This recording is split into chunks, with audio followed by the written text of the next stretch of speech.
नानमांसाष्टसहस्रांच ब्रूहि गार्गय महामते। महालक्ष्म्या महादेव्या भुक्तिमुक्त्यर्थसिद्धये। गार्ग उवाच सनतकुमारमासीनां द्वादशादित्यसनिभम् अपृच्छन्योगिनो भक्त्या योगिनामार्थसिद्धये। सर्वलौकिककर्मभ्यो विमुक्तानां हिताय वै भुक्तिमुक्तिप्रदं जप्य मनुब्रूहि दयानिधे। सनतकुमार भगवन् सर्वज्ञोऽसि विशेषतः आस्तिक्यसिद्धये नृणां क्षिप्रधर्मार्थसाधनं। खिद्यन्ति मानवा सर्वे धनाभावेन केवलं सिद्ध्यन्ति धनिनोऽन्यस्य नैव धर्मार्थकामना। दारिद्र्यध्वंसिनी नामकेन विद्या प्रकीर्तिता केन वा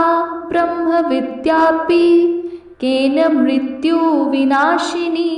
सर्वासां सारभूतैका विद्यानां केन कीर्तिता प्रत्यक्षसिद्धिदा ब्रह्मणा तामाचक्ष दयानिधे। सनतकुमार उवाच साधु पृष्टं महाभाग सर्वलोकहितैषिणा महतामेष धर्मश्च नान्येषामिति मे मते। ब्रह्म विष्णु महादेव महेन्द्रादि महात्मभिः सम्प्रोक्तं कथयाम्यद्य लक्ष्मीनां सहस्रकम्। यस्योच्चारणमात्रेण दारिद्र्यान्मुच्यते नरः किं पुण्यस्तच जपाच्चापि सर्वेष्टार्थो न वाप्नुयात्। अस्य श्रीलक्ष्मी दिव्य सहस्रनाम स्तोत्र महामन्त्रस्य आनन्दकर्दमचिल्लिकी तेन्दिरासुतादयो महात्मानो महर्षयानुष्टुप् छन्दः। विष्णुमाया शक्तिः महालक्ष्मीः परा देवता श्रीमहालक्ष्मी। प्रसादद्वारा सर्वेष्टार्थसिद्धर्थे जपे विनियोगः श्रीमित्यादि षडङ्गन्यासः। ध्यानम् पद्मनाभप्रियं देवी पद्माक्षीं पद्मवासिनीं पद्मवक्त्रं पद्महस्तं वन्दे पद्मामहार्निशम्। पूरेन्दुवदनं दिव्य रत्नाभरणभूषितं वरदाभयहस्ताढ्यां ध्यायेत् चन्द्रसहोदरीम्। इच्छारूपं भगवतः सच्चिदानन्दरूपिणीं सर्वज्ञा सर्वजननीं विष्णुवक्षस्थलालयां। दयालुमनिशं ध्यायेत् सुखसिद्धिस्वरूपिणीं। स्तोत्रम् ॐ नित्यागतानन्तनित्यानन्दिनी जनरञ्जनी नित्यप्रकाशिनी चैव स्वप्रकाशस्वरूपिणी महालक्ष्मीर्महाकाली महाकन्या सरस्वती भोगवैभवसन्धात्री भक्तानुग्रहकारिणी। ईशावास्या महामाया महादेवी महेश्वरी हृल्लेखा परमाशक्ति मातृका बीजरूपिणी। नित्यानन्दा नित्यबोधा नादिनी जनमोदिनी सत्यप्रयत्नी चैव स्वप्रकाशात्मरूपिणी। त्रिपुरा भैरवी विद्या हंसा बागीश्वरी शिवा वाग्देवी च महारात्री कालरात्रि स्त्रिलोचना भद्रकाली कराली च महाकाली तिलोत्तमा काली करालवक्त्रान्ता कामाक्षी कामदा शुभा चण्डिका चण्डरूपेशा चामुण्डा चक्रधारिणी त्रैलोक्यजयिनी देवी त्रैलोक्यविजयोत्तमा सिद्धलक्ष्मी क्रियालक्ष्मी मोक्षलक्ष्मी प्रसादिनी उमा भगवती दुर्गा चान्द्री दाक्षायणी शिवा प्रत्यङ्गिराधरा वेला लोकमाता हरिप्रिया पार्वती परमा देवी ब्रह्मविद्याप्रदायिनी अरूपा बहुरूपा च विरूपा विश्वरूपिणी पञ्चभूतात्मिका वाणी पञ्चभूतात्मिका परा काली मां पञ्चिका वाग्मी हाविः प्रत्यधिदेवता देवमाता सुरेशाना देवगर्भाम्बिका धृति संख्या जातिः क्रियाशक्तिः प्राकृति मोहिनी मही यज्ञविद्या महाविद्या गुहविद्या विभावरी ज्योतिष्मती महामाता सर्वमन्त्रफलप्रदा दारिद्र्यध्वंसिनी देवी हृदयग्रन्थिनी भेदिनी सहस्रादित्यशङ्काशा चन्द्रिका चन्द्ररूपिणी गायत्री सोमसम्भूतिः सावित्री प्रणवात्मिका शङ्करी वैष्णवी ब्राह्मी सर्वदेव नमस्कृता सेव्य दुर्गा कुबेराक्षी करवीरनिवासिनी जया च विजया चैव जयन्ती चापराजिता कुब्जिका कालिका शास्त्री वीणा पुस्तकधारिणी सर्वज्ञशक्तिः श्रीशक्ति ब्रह्मा विष्णु शिवात्मिका ईटा पिङ्गली कामध्य मृणालिनी तन्तुरूपिणी यज्ञेशानि प्रथा दीक्षा दक्षिणा सर्वमोहिनी अष्टाङ्गयोगिनी देवी निर्विज्य ध्यानगोचरा सर्वतीर्थस्थिता शुद्धा सर्वपर्वतवासिनी वेदशास्त्रप्रभा देवी षड्गादिपदक्रमाप्रमा शिवा धात्री शुभानन्दा यज्ञकर्मस्वरूपिणी व्रतनी मेनका देवी ब्रह्माणी ब्रह्मचारिणी एकाक्षरपरा तारा भवबन्धविनाशिनी विश्वम्भराधरा धारा निराधाराधिकस्वरा राकाकुहुरमावास्या पूर्णिमानुमतिर्दुती श्रीनिवाली शिवावश्या वैश्वदेवी पिशङ्गिला पीपला च विशालाक्षी रक्षोऽग्निविष्टिकारिणी दृष्टविद्राविणी देवी सर्वोपद्रवनाशिनी शारदा शरसन्धाना सर्वशस्त्रस्वरूपिणी युद्धमध्यस्थिता देवी सर्वभूतप्रभञ्जनी अयुद्धा युद्धरूपा च शान्ता शान्तिस्वरूपिणी गंगा सरस्वती वेणी यमुना नर्मदापगा समुद्रवसनावासा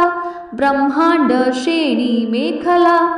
पंचवक्त्रा दशभुजा शुद्धस्फटिकसन्निभा रक्ता कृष्णा सीता पीता सर्ववर्णा निरीश्वरी कालिका चन्द्रिका देवी सत्या तु वटुका स्थिता तरुणी वारुणी नारी ज्येष्ठादि देवी सुरेश्वरी विश्वम्भरधरा गात्री गलागल विभज्जिनी संध्या रात्रि दिवाज्योतस्त्रना कला काष्ठानिमेषिका उर्वी कात्यायनी शुभ्रा संसारार्णवतारिणी कपिला केलिका शोका मलिकान पमलिका देविका नंदिका शांता भज्जिका भयभज्जिका कौशिकी वैदिकी देवी सौरी रूपाधिकातिभा दिग्वस्त्रा नववस्त्रा च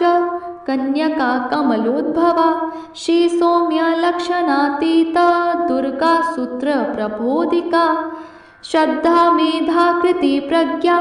धारणा कांतिरेव च श्रुति स्मृति धृति धर्म्या भूति दृष्टि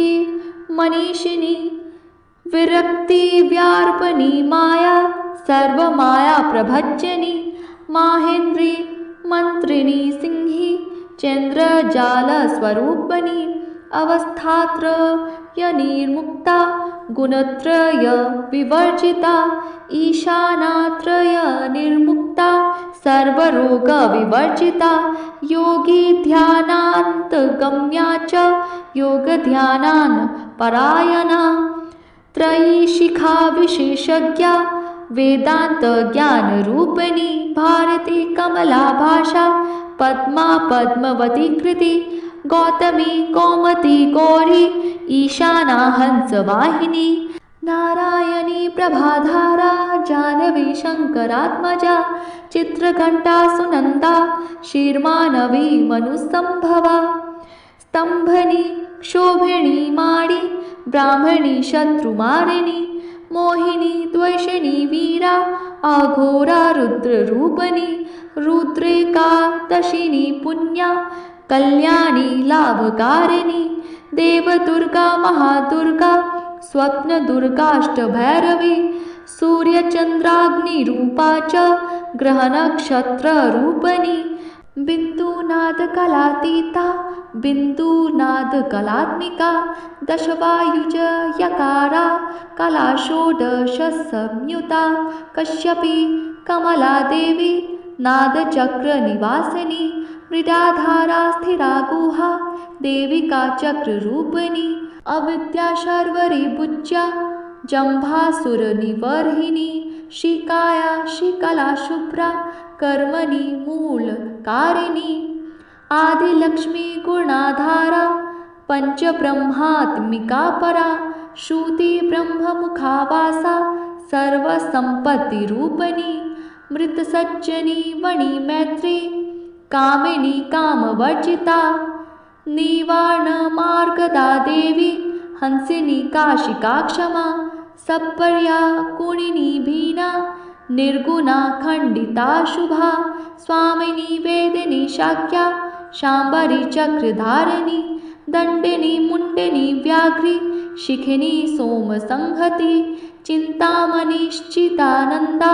पंचवान प्रबोधिनी वानशेनी सहस्राक्षी सहस्रभुज पादुका संध्यावली स्त्री संध्याख्या ब्रह्मांड मणिभूषणा वासनी वारुणी सेना कुलिका मंत्र रंजनी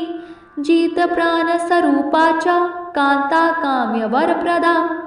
मंत्र ब्रह्माण विद्यार्था नादरूपा हविष्मती आर्थवर्णी श्रुति शून्या कल्पना वर्जिता सती सता जाति प्रमामेया प्रमितिः प्राणदा गतिः अवर्णा पंचवर्णा च सर्वदा भुवनेश्वरी त्रैलोक्यमोहिनी विद्या सर्वभद्री क्षराक्षरा हिरण्यवर्णा हिरणी सर्वभद्रवनाशिनी कैवल्यपदवीरेखा सूर्यमण्डलसंस्थिता सोममण्डलमध्यस्था वह्निमण्डलसंस्थिता वायुमण्डलमध्यस्था व्योममण्डलसंस्थिता चक्रिका चक्रमध्यस्था चक्रमार्गप्रवर्तिनी कोकिलाकुलचक्रेशा पक्षिः पङ्क्तिपावनी सर्वसिद्धान्तमार्गस्था षड्वर्णावरवर्जिता शररुद्रहराहन्त्री सर्वसंहारकारिणी पुरुषा पौरुषी तुष्टि सर्वतन्त्रप्रसूतिका अर्धनारीश्वरी देवी सर्वविद्याप्रदायिनी भार्गवी यजुषी विद्या सर्वोपनिषदा स्थिता भुजुषी विद्या व्योमकेशाखिल प्राणा पंचकोश विलक्षणा पंचकोशात्मिका प्रत्यक पंचब्रह्मात्मिका शिवा जगज्जराजनित्री च पंचकर्म प्रसूतिका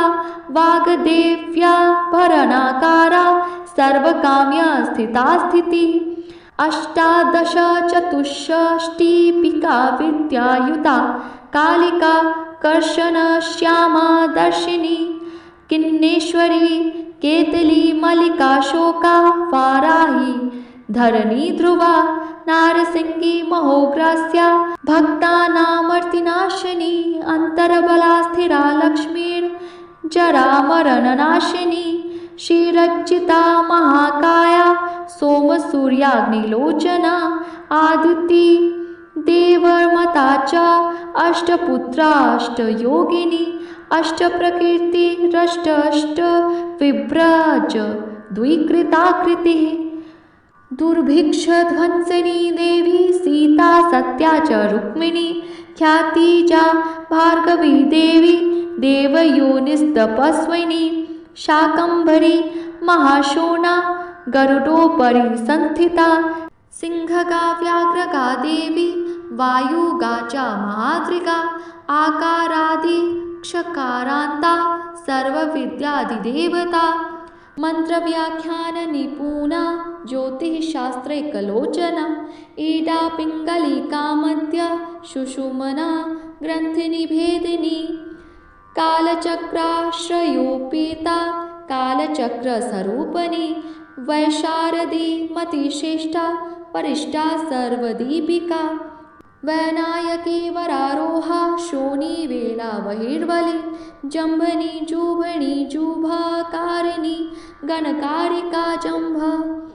शरणी चक्रिका कानन्ता सर्वव्याधि चिकित्सिका देवकी देवशंकरा वारिधि करुणाकरा सर्वरी सर्वसंपन्ना सर्वपाप्रभज्जनी एकमात्रा द्विमात्रा च तिमात्रा च तथा परा अर्धमात्रा परा सूक्ष्मा सूक्ष्मार्थार्थ परा परा एकवीरा विशेषाख्या षष्ठी देवी मनसविनी नौशकर्म्या निष्कलालोका ज्ञानकर्माधिगुणा सम्बन्धवानन्दसन्दोहा व्योमाकारा निरूपिता गदपद्यात्मिका वाणी सर्वालङ्कारसंयुता साधुबन्धपदन्यासा सर्वोको घटिकावली षड्कर्माकर्कशाकारा सर्वकर्मविवर्जिता आदित्यवर्णा चापर्णा कामिनी वररूपिणी ब्रह्माणि ब्रह्मसन्ताना वेदवागीश्वरी शिवा पुराण्या यामीमांसा धर्मशास्त्रगमश्रुता सद्यो वेदपति सर्वा हंसी विद्यादि देवता विश्वेश्वरी जगद्धात्री विश्वनिर्माणकारिणी वैदिकी वेदरूपा च कालिका कालरूपिणी नारायणी महादेवी सर्वतत्त्वप्रवर्तिनी हिरण्यवर्णरूपा च हिरण्यपदसंभवा कैवल्यपदविपुण्या कैवल्यज्ञानलक्षिता ब्रह्मसम्पत्तिरूपा च ब्रह्मसम्पत्तिकारिणी वारुणी वारुणाराध्या सर्वकर्मप्रवर्तिनी एकाक्षरपरा युक्ता सर्वदारिद्र्यभज्जनी पाशाङ्कुशान्विता दिव्या वीणा व्याख्याक्ष सूत्रभृत् एकमूर्तिस्त्रयीमूर्ति मधुरकैटवभज्जनी सांख्या सांख्यावती ज्वाला ज्वलन्ती कामरूपिणी जाग्रन्ति सर्वसम्पत्ति सुसुप्ता सर्वेष्टदायिनी कपालिनी महादंष्टा भ्रुकुटिकुटिलानना सर्वावासा सुवासा च बृहत्यष्टिश्च शकवरी छन्दोगणप्रतिष्ठा च कलमाशी करुणात्मिका चक्षुष्मती महोघोषा खड्गचर्मधराशनी शिल्पवैचित्र्यविद्युता सर्वतोभद्रवासिनी अचिन्त्यलक्षणाकारा सूत्रभाष्यनिबन्धना सर्ववेदार्थसम्पत्तिः सर्वशस्त्रार्थमात्रिका अकारादिक्षकारान्त सर्ववर्णकृतस्थला सर्वलक्ष्मी सदानन्दा सारविद्या सदाशिवा सर्वज्ञ सर्वशक्तिश्च खेचरीरूपगोचिता अणिमादि गुणोपेता पराकाष्ठा परागतिः हंसयुक्तविमानस्था हंसरूढा शशिप्रभा भवानी वसनाशक्ति राकृतिस्थाखिलाखिला तन्त्रहेतुविचित्राङ्गी वोमङ्गा विनोदिनी वर्षा च वार्षिका चैव ऋगयजुससामरूपिणी महानदी नदी पुण्या गणय पुण्यगुणक्रिया समाधिगतलभ्यर्था श्रोतव्या स्वप्रियाग्रिना नामाक्षरपरा देवी उपसर्वज्ञकाङ्क्षिता निपातोरुद्विजजङ्घा मातृका मन्त्ररूपिणी आसीना च श्याना च तिष्ठन्ति दाननाधिका लक्षलक्षणयोगाढ्या ताद्रुव्य गणनाकृति सैकरूपा नौकरूपा सेन्द्रूपा तदाकृति सामासत द्विताकारा विभक्ति वचनात्मिका स्वाहाकारा स्वधाकारा श्रीपत्यधार्गनन्दिनी गंभीरा गहना गुहा योनि लिंगाधारिणी शेषवासुकी संसेव्या चपलावर वर्णिनी करुण्याकार संपत्ति कीलकन मंत्रंत्रिका शक्ति बीजात्मिका सर्वमंत्रेष्ट अक्षय कामना अग्रे पार्थिवा अव्या वाव्या व्योमकेतना सत्याज्ञात्मिकानन्दा ब्रह्मी ब्रह्म सनातनी अविद्यावासना माया प्रकृति सर्वमोहिनी शक्ति धारण शक्तिश्च चिदचिच्छक्ति योगिनी वक्त्ररुणा महामाया मरीचमर्दिनी विराट स्वाहा स्वधा शुद्धा निरूपास्ति शुभक्तिका निरूपिता द्विविद्या नित्या नित्यस्वरूपिणी वैराजमार्गसञ्चारा सर्वसत्पथदर्शिनी जालन्धरी मृडानी च भवानी भवभञ्जनी त्रैकालिकज्ञानतन्तु स्त्रीकालज्ञानदायिनी नादातीता स्मृतिप्रज्ञा धात्रीरूपा त्रिपुष्करा पराजिता विधानज्ञा विशेषित गुणात्मिका हिरण्यकेशनी हेम ब्रह्मसूत्र विचक्षणा असंख्येय पराधरन्त स्वरव्यञ्जन वैहरी मधुजिह्वा मधुमती मधुमासोदया मधु माधवी च महाभागा मेघगम्भीरनिस्वना ब्रह्म विष्णु महेश्वादि ज्ञातव्यार्थ विशेषगा नाभो वहनी शिखाकारा ललाटे चन्द्रसन्निभा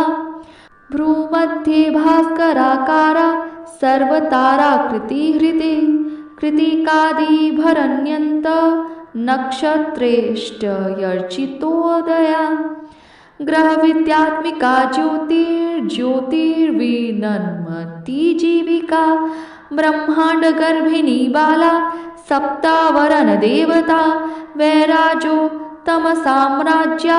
कुमारकुशलोदया बगला भ्रमरम्बा च शिवदूती शिवात्मिका मेरुविन्ध्यादिसंस्थाना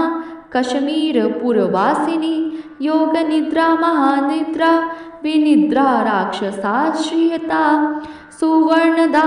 महागंगा पंचख्या पंचसंहतिः सुप्रजाता सुवीरा च सुपोषा सुपतिः शिवा सुगृहा रक्तबीजन्ता हतकन्दर्पजीविका समुद्रव्योम मध्यस्था संबिन्दु समाश्रया सौभाग्यरसजीवा तु सारासारविवेकः क त्रिवल्यादि सुपुष्टाङ्गा भारती भरताशिता नादब्रह्ममयी विद्या ज्ञानब्रह्ममयी परा ब्रह्मनाडीनिरुक्तिश्च ब्रह्मकैवल्यसाधनम् कालिकाके महोदार वीर्यविक्रमरूपिणी बाटवाग्निशिखावक्त्रा महाकवलतर्पणा